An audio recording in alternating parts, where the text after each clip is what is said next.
समीक्षाधिकारी paper के लिए आइए महत्वपूर्ण कई कॉन्सेप्ट्स की चर्चा करते हैं, उसको क्वेश्चन के रूप में डिस्कस करेंगे। पहला प्रश्न है, उपराष्ट्रपति के चुनाव से संबंधित सभी शंकाएं व विवादों की जांच और निर्णय किसके द्वारा किए जाते हैं? इसका आंसर है सुप्रीम कोर्ट। उच्चतम न्यायालय के द्वारा ये राष्ट्रपति हो या उपराष्ट्रपति, दोनों के चुनाव से संबंधित जो भी डिस्प्यूट पैदा होगा उस पर निर्णय करने का अधिकार सुप्रीम कोर्ट के पास है। अब जरा इसकी विषय वस्तु को समझते हैं।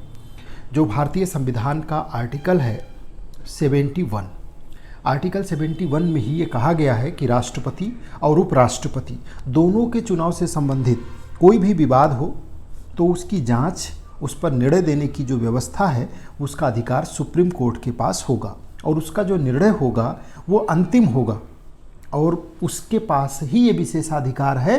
किसी अन्य न्यायालय को इस पर सुनवाई करने का कोई अधिकार नहीं है। ये आर्टिकल 71 में कहा गया है। 72 जो है वो कहता है कि अगर चुनाव अमान्य घोषित होता है तो इस आधार पर नहीं घोषित किया जाएगा कि निर्वाचक मंडल जो था वो पूरी तरीके से गठित नहीं था। यानी कि आधार क्या हो सकता है? तो आधार कोई चुनावी गड़बड़ी हो सकती है जो गिनती में हो, अयोग्यता की बात हो सकती है, कोई चुनावी भ्रष्टाचार हुआ हो तो ही सुप्रीम कोर्ट में याचिका दायर की जा सकती है, कोई प्रत्याशी ये दावा कर सकता है। तो आपको 3 बातें इससे रिलेटेड ध्यान रखनी है। पहली बात कि अगर राष्ट्रपति या उपराष्ट्रपति के चुनाव से संबंधित कोई भी डिस्प्यूट हुआ तो इसकी जांच सुप्रीम कोर्ट में होगी। दूसरी बात, इसकी चर्चा संविधान के आर्टिकल 71 में की गई है। और तीसरी बात कि ये निर्णय केवल और केवल सुप्रीम कोर्ट के पास ही इसका राइट है निर्णय करने का, यानी कि इस याचिका को स्वीकार करने का। किसी अन्य न्यायालय को इस पर सुनवाई करने का कोई अधिकार नहीं है। नेक्स्ट क्वेश्चन है, राष्ट्रपति राज्य का प्रमुख होता है। बिल्कुल सही है। प्रधानमंत्री राज्य और सरकार दोनों का प्रमुख होता है, ये गलत है। राष्ट्रपति राज्य का प्रमुख होता है, ये बात बिल्कुल करेक्ट है और संविधान के आर्टिकल 52 में ये बात कही गई है। आर्टिकल 52 कहता है कि भारत का एक राष्ट्रपति होगा जो राष्ट्र का औपचारिक प्रमुख होता है और इसी के साथ इसमें यह भी कहा गया है कि भारतीय सशस्त्र सेनाओं का प्रधान सेनापति भी वही होता है। यानी भारत का जो राष्ट्रपति है वो भारत का राज्य का अध्यक्ष, हेड ऑफ स्टेट होगा। और वहीं दूसरी बात है, प्रधानमंत्री के संदर्भ में वो सरकार का प्रमुख होता है, राज्य का प्रमुख नहीं होता है। इसकी चर्चा संविधान के आर्टिकल 74 और 75 में स्पष्ट रूप से की गई है। आर्टिकल 74 और 75 प्रधानमंत्री से संबंधित है। भारत में प्रधानमंत्री केवल सरकार का प्रमुख होता है, राज्य का नहीं। प्रधानमंत्री कार्यपालिका का वास्तविक प्रमुख होता है, जबकि राज्य का जो प्रमुख है वो राष्ट्रपति होता है। इस चीज़ को एकदम क्लियर रखना है। इसका आंसर हो जाएगा केवल फर्स्ट। नेक्स्ट क्वेश्चन है, भारत में प्रधानमंत्री नियुक्त किया जाता है, मनोनीत किया जाता है, चयनित किया जाता है, निर्वाचित किया जाता है? तो भारत में प्रधानमंत्री का चुनाव नहीं होता है, उसकी नियुक्ति होती है। जो व्यक्ति एज ए सांसद निर्वाचित होता है, भारत में राष्ट्रपति निर्वाचित होता है, लेकिन भारत में प्रधानमंत्री की नियुक्ति की जाती है लोकसभा या राज्यसभा के सदस्यों के बीच से। जिसको सबसे ज़्यादा सदस्यों का लोकसभा में, जो सबसे ज़्यादा सदस्यों के द्वारा अपने पक्ष में यानी बहुमत दल का जो नेता बन जाता है उसी को प्रधानमंत्री नियुक्त किया जाता है। तो भारत में राष्ट्रपति प्रधानमंत्री की नियुक्ति करता है। इससे संबंधित जो आर्टिकल है वो है 75(1). इसकी चर्चा आर्टिकल 75(1) में की गई है, जिसमें कहा गया है कि प्रधानमंत्री की नियुक्ति राष्ट्रपति द्वारा की जाएगी और अन्य मंत्री प्रधानमंत्री की सलाह पर राष्ट्रपति द्वारा नियुक्त किए जाएंगे। यानी नियुक्ति का अधिकार किसके पास है? प्रधानमंत्री के, वो राष्ट्रपति के पास है। भारत का राष्ट्रपति ही प्रधानमंत्री की नियुक्ति करता है। ये बात कहाँ दी गई है? आर्टिकल 75(1) में की गई है। लोकसभा में बहुमत रखने वाले दल या गठबंधन के नेता को नियुक्त किया जाता है। यद्यपि राष्ट्रपति को नियुक्ति का अधिकार है, परंतु संवैधानिक परंपरा और लोकतांत्रिक जो भावनाएं हैं उसके अनुसार राष्ट्रपति उसी व्यक्ति को प्रधानमंत्री नियुक्त करता है जिसे लोकसभा में बहुमत का समर्थन प्राप्त हो। अगर ऐसी स्थिति आ जाए कि बहुमत स्पष्ट ना हो तो राष्ट्रपति उस समय विवेक से उस व्यक्ति को आमंत्रित कर सकता है जो संभावित रूप से बहुमत सिद्ध कर सके। अगर साथ ही प्रधानमंत्री के कार्यकाल की बात कर ले तो प्रधानमंत्री का कार्यकाल निश्चित नहीं है। प्रधानमंत्री का कार्यकाल 5 वर्ष का नहीं होता है। प्रधानमंत्री का कार्यकाल निश्चित नहीं है। वो प्रधानमंत्री जब तक लोकसभा का विश्वास बनाए रखता है तब तक है, तभी तक वो पद पे बना रहेगा। तो यानी कि प्रधानमंत्री नियुक्त किया जाता है, भारत में राष्ट्रपति निर्वाचित होता है, उपराष्ट्रपति निर्वाचित होता है, लेकिन प्रधानमंत्री की नियुक्ति होती है, राज्यपाल की नियुक्ति होती है, मुख्यमंत्री की नियुक्ति होती है। अगला है प्रधानमंत्री के वेतन एवं भत्ते का निर्धारण किसके द्वारा किया जाता है। तो प्रधानमंत्री के वेतन और भत्ते का निर्धारण संसद के द्वारा, सही आंसर है संसद, जिसका उल्लेख भारतीय संविधान के आर्टिकल 75(6) में मिलता है। इसमें चर्चा की गई है कि जो भारत का प्रधानमंत्री होगा उसके वेतन का, भत्तों का निर्धारण भारतीय संसद के द्वारा किया जाएगा और इसमें जो घटाने का, बढ़ाने का जो भी कुछ अधिकार है वो किसके पास होगा, संसद के पास। नेक्स्ट क्वेश्चन है, केंद्र सरकार का मुख्य प्रवक्ता कौन है। प्रधानमंत्री, राष्ट्रपति, लोकसभा अध्यक्ष या उपराष्ट्रपति। तो केंद्र सरकार का जो मुख्य प्रवक्ता है वो प्रधानमंत्री है। केंद्र सरकार का मुख्य प्रवक्ता प्रधानमंत्री होता है। वो नीतियों की घोषणा करता है, संसद में सरकार का पक्ष रखता है और अंतर्राष्ट्रीय मंचों पर भारत का प्रतिनिधित्व करता है। वहीं अगर राष्ट्रपति की बात करें तो वो राज्य का प्रमुख है, वो कार्यपालिका की नीतियों पर बयान नहीं देता है।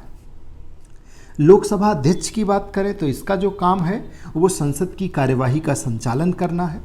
ये निष्पक्ष होते हैं और सरकार के प्रवक्ता नहीं माने जाते।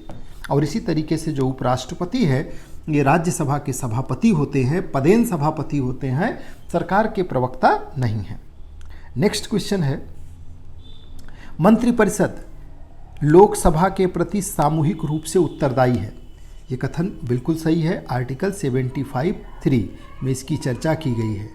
आर्टिकल 75(3) कहता है कि मंत्रिपरिषद लोकसभा के प्रति सामूहिक रूप से उत्तरदायी होगी। इसका अर्थ क्या है, यदि लोकसभा में मंत्रिपरिषद का विश्वास नहीं रह जाता तो पूरी मंत्रिपरिषद को इस्तीफा देना होता है, चाहे दोष एक ही मंत्री का क्यों ना हो।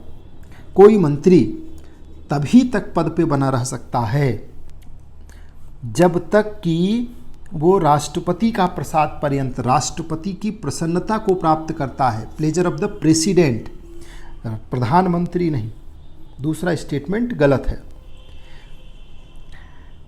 कोई भी मंत्री राष्ट्रपति के प्रसाद पर्यंत अपने पद पर बने रहते हैं। हाँ, अगर इसको ऐसे समझा जाए तो प्रधानमंत्री का रोल यहाँ पर यह है कि प्रधानमंत्री की सलाह पर ही राष्ट्रपति उसकी नियुक्ति करता है और राष्ट्रपति प्रधानमंत्री की सलाह पे ही किसी मंत्री को हटाता है। लेकिन कोई भी मंत्री राष्ट्रपति के प्रसाद पर्यंत ही अपने पद पर रहता है। नियुक्ति और बर्खास्तगी में प्रधानमंत्री की मुख्य भूमिका होती है, लेकिन संवैधानिक रूप से कोई भी मंत्री राष्ट्रपति के प्रसाद पर्यंत ही अपने पद पर बना रहता है। तो जो इसका आंसर होगा वो है फर्स्ट। नेक्स्ट है, राष्ट्रपति में केंद्र और राज्य दोनों के प्रशासन की शक्तियां निहित हैं। तो देखिए, सामान्य रूप से राष्ट्रपति के अंदर वो केंद्र का केंद्र सरकार, वैसे तो दोनों की शक्तियां राष्ट्रपति में निहित हैं, लेकिन राष्ट्रपति केवल केंद्र सरकार का प्रमुख होता है, राज्य सरकार का प्रमुख नहीं होता है। इसलिए सामान्य रूप में ये स्टेटमेंट गलत है। भारत में राज्य स्तर पर राज्यपाल प्रशासनिक प्रमुख होता है। राष्ट्रपति राज्यों पर प्रत्यक्ष प्रशासन नहीं करता, बल्कि केंद्र की कार्यपालिका शक्तियों का वो प्रमुख होता है। तो ऐसे में ये स्टेटमेंट गलत हो जाएगा। जैसे आर्टिकल 356 कहीं पे लगा हुआ है, आपातकाल की स्थिति है, तो उस स्थिति में राज्यों पे राष्ट्रपति प्रमुख होगा। दूसरा स्टेटमेंट है राष्ट्रपति के चुनाव में केवल निर्वाचित सदस्य भाग लेते हैं। ये स्टेटमेंट बिल्कुल सही है।